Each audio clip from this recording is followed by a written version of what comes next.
복음 4장 19절로 26절까지의 말씀 한 목소리로 합독하시겠습니다.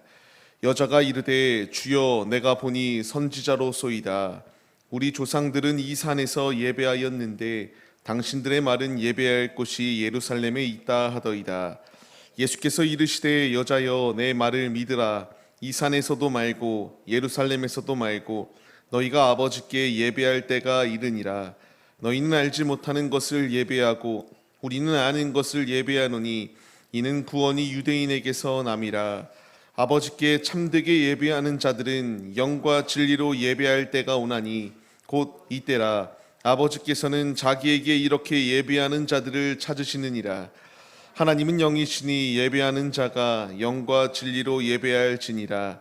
여자가 이르되 메시아 곧 그리스도라 하는 이가 오실 줄을 내가 아노니 그가 오시면 모든 것을 우리에게 알려주시리이다.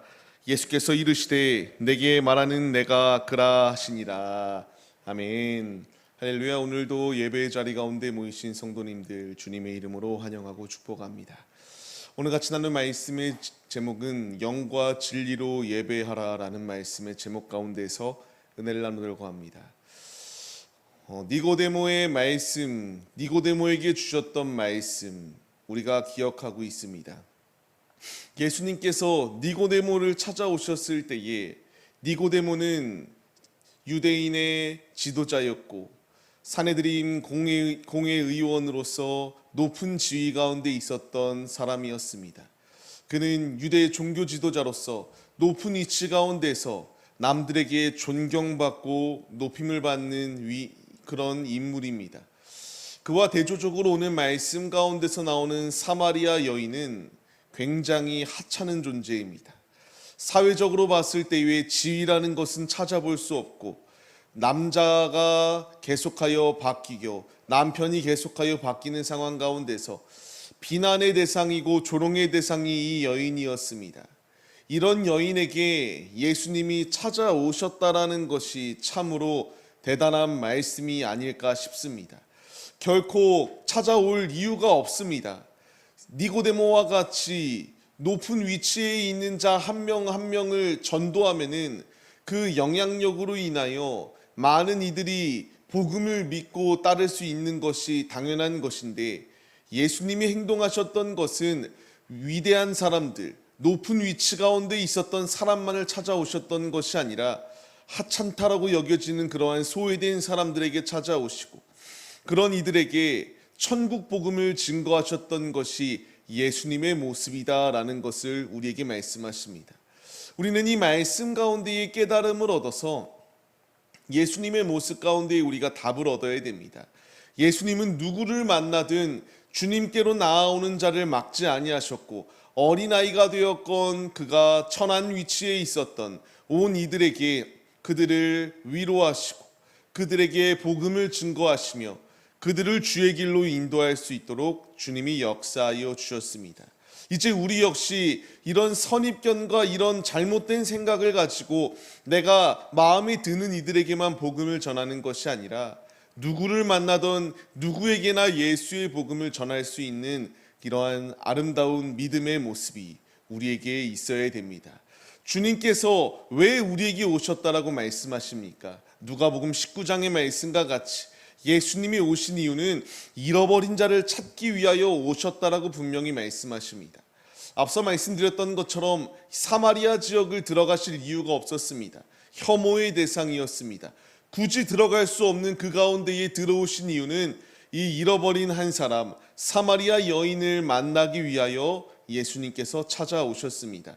예수님의 마음은 잃은 양 한 마리를 찾기 위하여 애타게 찾아 헤매이는 목자의 마음으로 지금 오셨다라는 것을 말씀해 주십니다. 우리는 이 말씀 가운데 깨달음을 얻어야 됩니다.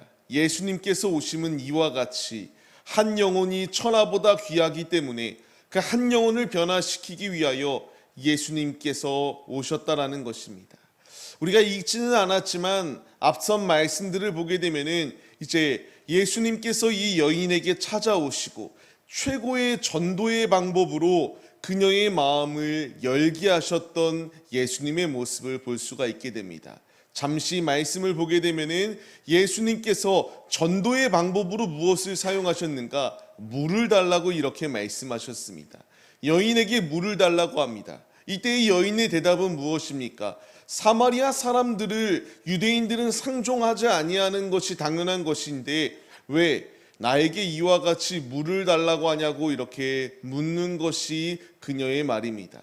이때의 예수님의 대답은 무엇이었나요? 그녀에게 이제 다시는 목마르지 아니할 수 있는 영원한 생명수가 있다라는 것을 말씀하시고 그것이 바로 예수님이시다라는 것을 말씀하셨던 것을 보게 됩니다.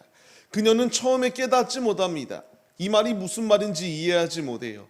그렇기 때문에 계속하여 동문서답을 하는 모습이 그녀의 모습인데 그런 그녀를 한 말씀 한 말씀 더하여 주시며 바꾸어 가셨던 것이 예수님의 모습입니다.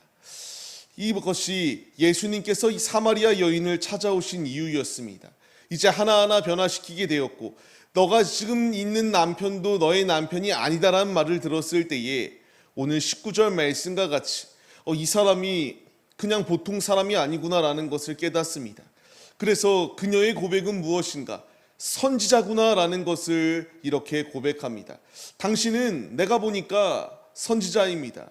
잊어서 그녀가 하는 대답들이 오늘의 말씀입니다. 그녀는 이제 선지자로 여겼던 이 예수님에게 묻습니다. 무엇을 묻나? 20절 말씀과 같이 지금 우리 조상들은 이 그리심산 가운데서 예배 올려드리는데 그 유대인들이 말하는 것은 예루살렘 가운데서 드리는 예배가 진짜 예배다라고 합니다.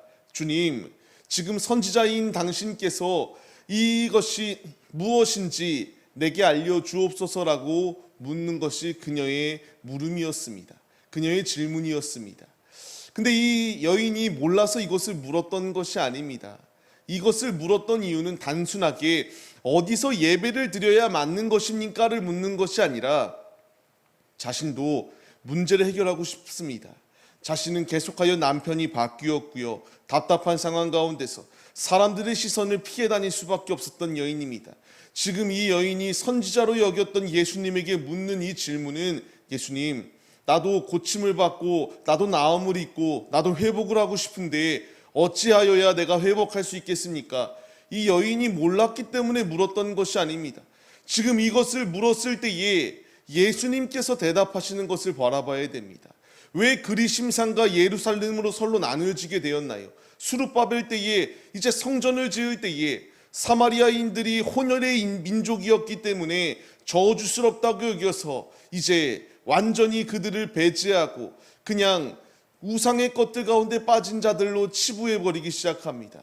그로 인해서 예루살렘과 유대인들과 사마리아인들은 완전히 나눠지게 되었고 예배드릴 장소가 사라진 사마리아인들은 그리심산 가운데에 예배의 처소를 만들었던 것이 그들의 모습이에요. 근데 오늘 말씀에서 예수님께서 하시는 말씀이 무엇인지 우리가 바라봐야 됩니다. 예수님께서 말씀하시는 것, 내 말을 믿으라고 말합니다.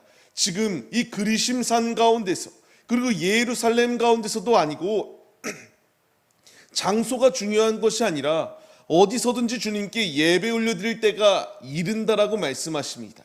그 전에는 유대인에서 난 것이 맞습니다.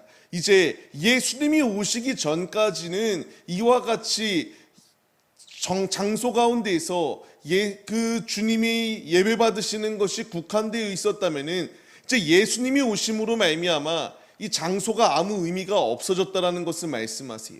유대인이냐 그리심산이냐 예루살렘이냐 그것이 중요한 것이 아니다라는 것을 주님이 말씀하시고 있습니다. 우리가 이 말씀의 깨달음을 얻어야 됩니다.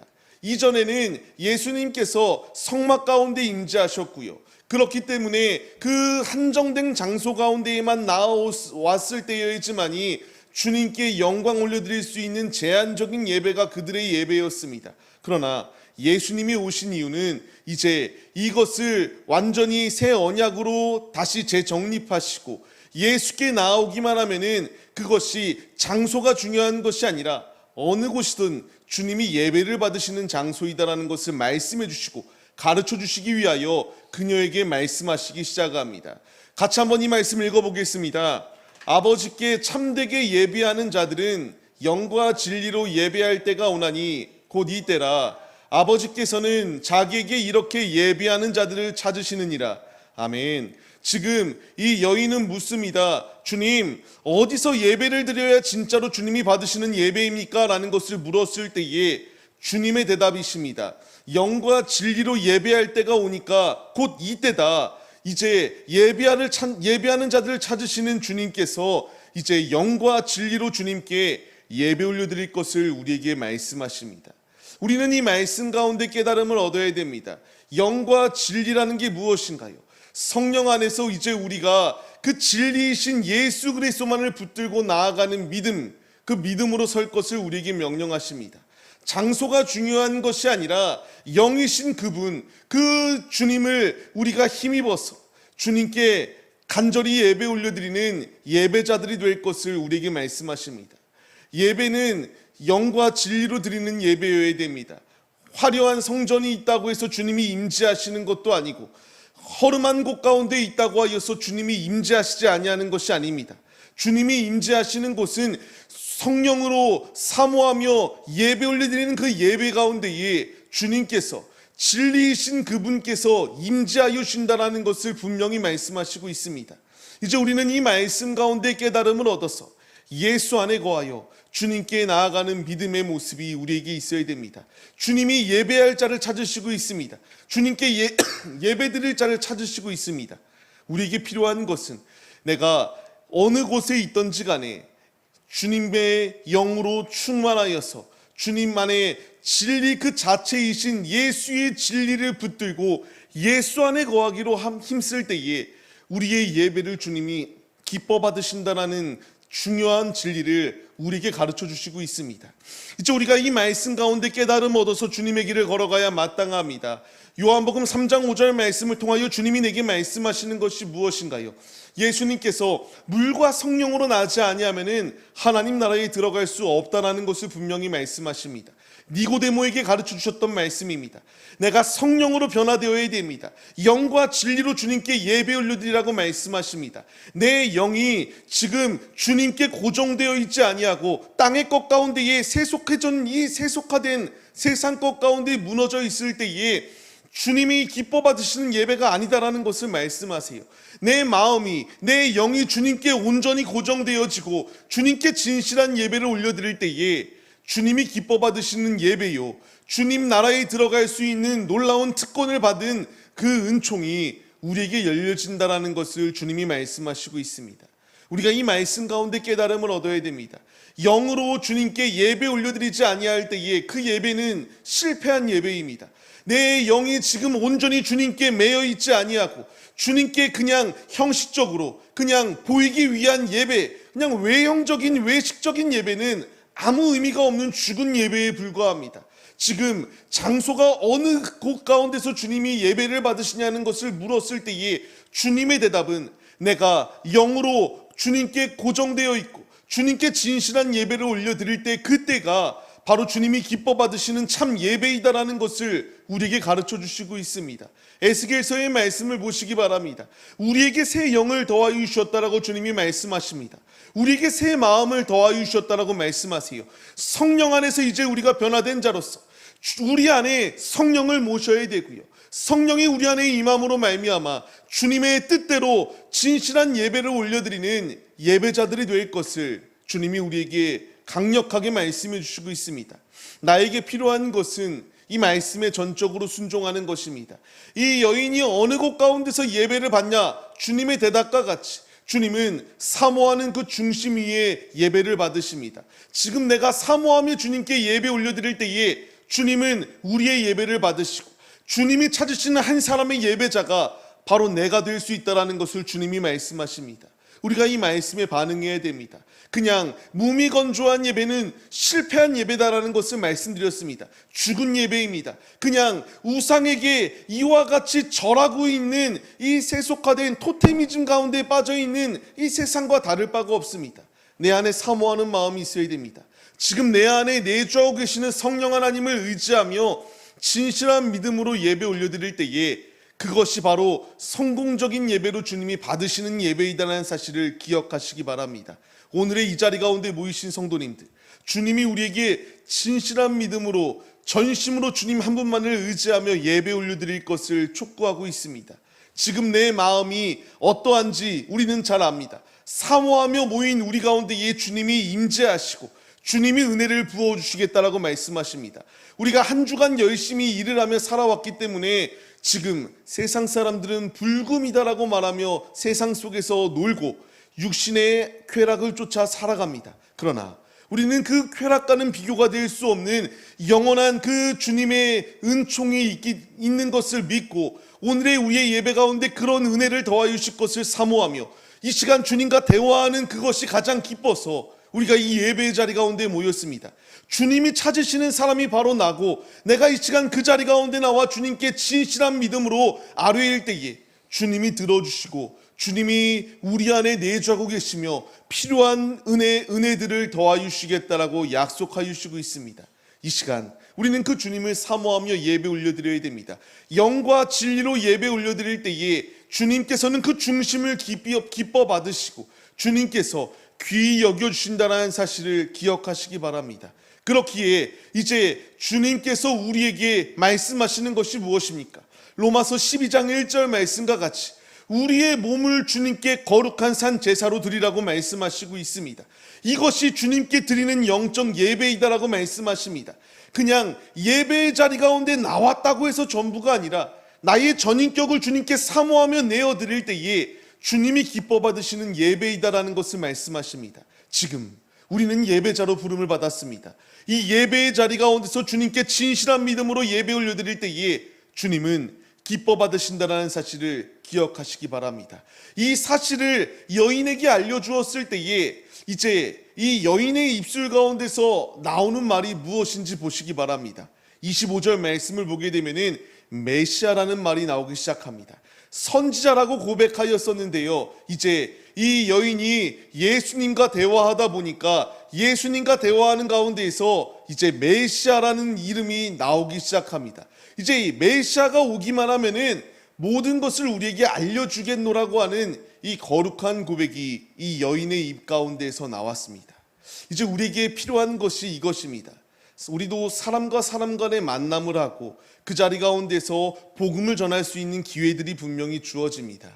예수님께서 이 여인에게 진리의 복음을 전하였을 때에 그녀의 입 가운데서 이제 메시아가 오면은 이 진리를 내게 알려줄 것이다라는 이 거룩한 소원을 가지고 나아감과 같이 우리 역시 대화하는 가운데에서 예수님이 드러나야 되고 복음이 증거되어진 등 그러한 앞장서는 믿음의 모습이 우리에게 있어야 됩니다. 이 여인이 이와 같이 예수님과 대화하는 것 가운데서 메시아를 사모하게 되고 메시아가 내게 오면은 어느 곳 가운데서 예배를 받을 것인지 내가 물어보겠노라고 하는 이 고백을 하였을 때에 예수님께서 말씀하십니다. 내가 바로 너가 찾는 메시아이다라는 것을 이렇게 말씀해 주십니다.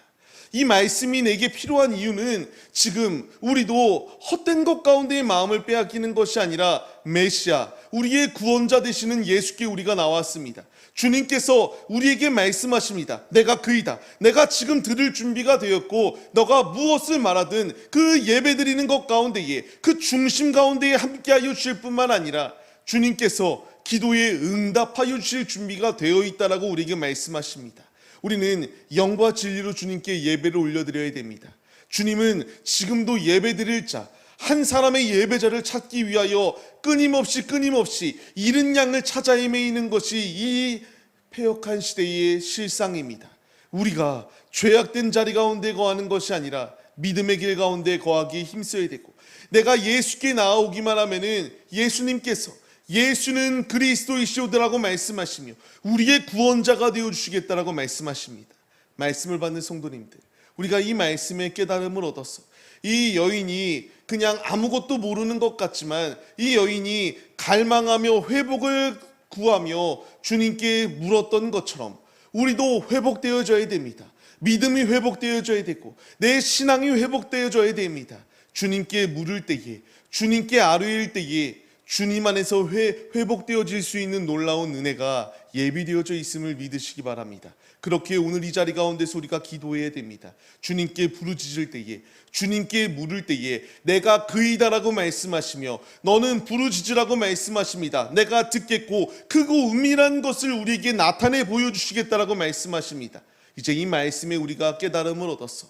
나 역시 예수님의 그 전도의 모습에 도전을 받았어. 우리도 어느 곳을 가든 주의 진리의 복음을 나타내고 예수가 드러나는 삶을 살아낼 수 있도록 역사하며 이제 이 말씀에 순종하여서 영으로 우리가 충만하여 진리 그 자체이신 예수 그리스도를 높이기에 앞장서고 예수 안에서 충만한 은혜로 승리하시는 우리 모두의 모습이 되시기를 주님의 이름으로 간절히 축원합니다. 말씀을 맺겠습니다. 주님이 찾으시는 예배자는 그냥 외형적으로 화려한 자, 양복을 입고 오고 겉만 번지르르한 그러한 화려한 옷을 입고 명품 옷을 입고 성경책을 들고 예배 자리 가운데 나왔다고 주님이 기뻐 받으시는 예배자들이 아닙니다. 주님이 기뻐 받으시는 그 중심의 예배자는 마음의 중심을 주님께 드리는 예배자를 찾으시고 있습니다. 두렙돈의 여인이 화려한 여인이었나요? 거지와 같이 가진 것이 없는 여인이었습니다. 그러나 그 여인이 그 두렙돈을 드렸을 때에 그 누구보다도 많은 헌금을 드렸다라고 주님이 말씀하십니다. 주님이 원하시는 것은 중심을 드리는 자를 원하십니다. 우리가 이 시간 그 중심을 주님께 드리고 주님을 가장 기쁘시게 드리는 데 앞장서는 믿음의 예배자들, 주님이 찾으시는 한 사람의 예배자가 되어서 나의 몸을 거룩한 산 제사로 주님께 내어드려 주님의 영광을 나타내기에 앞장서시는 우리 모두의 모습이 되시기를 주님의 이름으로 간절히 축원합니다.